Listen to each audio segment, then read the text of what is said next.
Herzlich willkommen, Sianamgela, and welcome to the Bundesliga Connection with Kres Harrington on the SL Podcast in partnership with DW Berlin.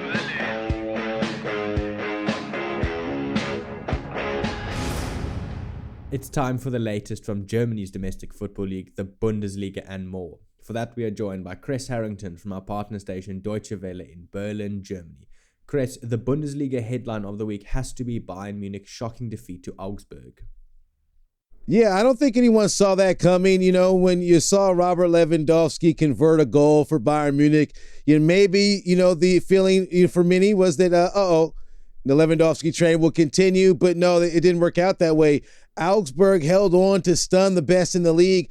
Only their third time in 21 meetings that they've defeated the defending champions. And Augsburg started off with intent. They wanted to win. You saw how hungry they were. They didn't allow Bayern any opportunity to get comfortable. And Bayern's stars were forced into mistakes. Mats Pederson got the deserved opener early in the match, about the 20th minute mark, and the home fans were celebrating again just about 10 minutes later when Andre Hahn had a triumphant header past Manuel Neuer. And Marcel Sabitzer just doesn't look good right now, in my opinion, in midfield. He had a horrible match. You thought that addition, him being, under Julian Naggelsman for as long as he was at RB Leipzig, that would be a nice, integration into Bayern Munich. It's just not looking, like he's a solid piece right now, especially when you look at how Augsburg were in the standings prior to this match. They're 16th in the standings. Now they're only up to 15th, but this is a huge victory, for them. Julian Naggelsman tried to, get the offense started late when he subbed in Jamal Musiala, Alphonso Davies, and Choupo-Moting, but nothing to show for it. I have to tell you, Julian Naggelsman, for all that he's worth in terms of the transfer that he required, that he demanded, because he has so much potential as a head coach, he's been booted out of the German Cup. And then, he just gave Dortmund a bit of an opportunity to catch up to Bayern in the standings by dropping points, all your points, and getting defeated by your small next-door neighbor in Augsburg. So right now, Julian Naggelsmann will have to get busy with the Champions League coming up, and of course, they're going to have to keep their lead against the other teams chasing them. And now Dortmund look really good because they only are 1 point shy right now in the standings. So Bayern will have to get busy. As you mentioned, Bayern's Joshua Kimmich was missing in that match due to being in COVID-19 quarantine, and the plan is that the club will keep him accountable. He's been in the spotlight amid Germany's vaccination debate. Tell us more. Yeah, Joshua Kimmich was missing. This is his second quarantine stint. The first time he missed the last qualifying match for Germany because he was around Niklas Zula, who came down with COVID-19. He's unvaccinated, Joshua Kimmich. And this is why I think he's pretty much in the crosshairs of this conversation. He was asked about being vaccinated, and he said he didn't feel like he had the need to be vaccinated. Well, in his private life, he was around someone else who's believed to be positive with the COVID-19, and him being unvaccinated means that he has to be in quarantine longer than a vaccinated individual. I mean, Bayern's head coach Julian Naggelsmann is vaccinated, and he got COVID-19. His quarantine wasn't so long, and right now the situation is the club is upset. There's been, a bit of disappointment expressed, because he's not alone. I mean, there are other players added to this that'll have to be sidelined. Gnabry, Choupo-Moting, and Musiala will also have to be sidelined as well because of their contact around someone. They're all unvaccinated, and the club wants to find any unvaccinated players who are forced into quarantine longer than they should be, because when you miss key components of your team, your form suffers and you could start dropping points left and right. Joshua Kimmich, some might say he's a scapegoat because he is a very popular player.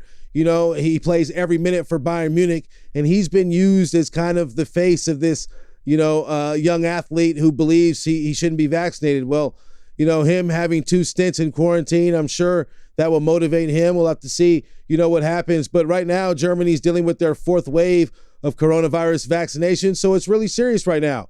Just access to anywhere. You have to be vaccinated. If you're a fan, you have to be vaccinated. So some argue it's only fair that players have to toe the line and adhere to the same standard. Kres, back on the pitch, Dortmund closed the gap on Bayern in the standings, and Union Berlin were victorious in the Berlin derby. Yeah, finally Daniel Malen got his first Bundesliga goal. He was brought in to kind of fill a void left by Jadon Sancho.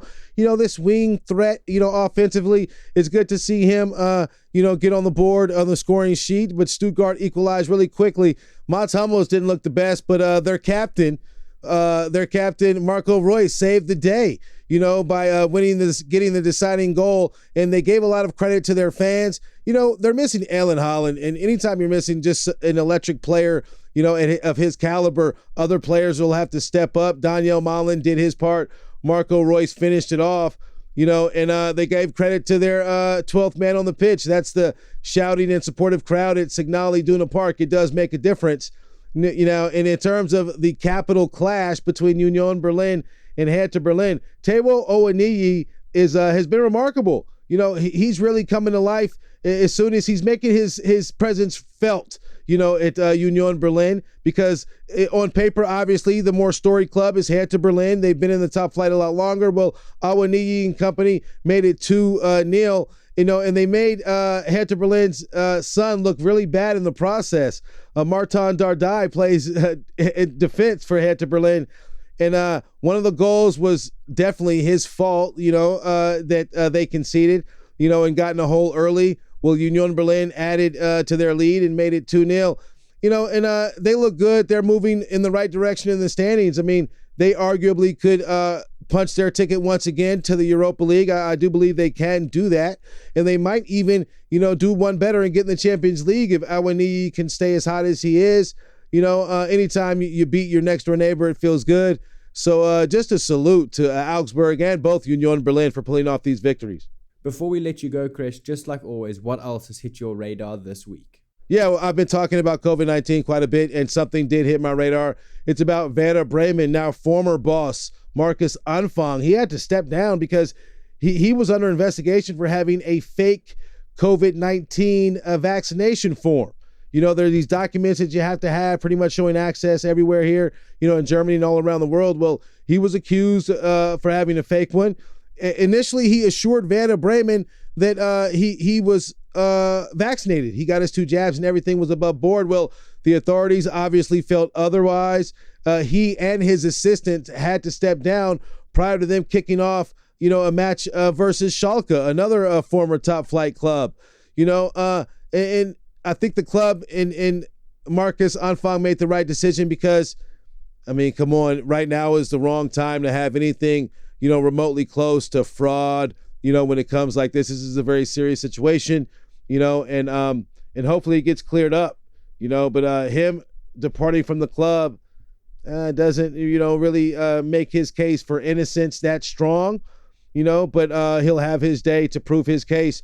But right now he's no longer with Werder Bremen, and I wish them well because they were relegated from the top flight just this past season after decades of being with the big boys in the Bundesliga.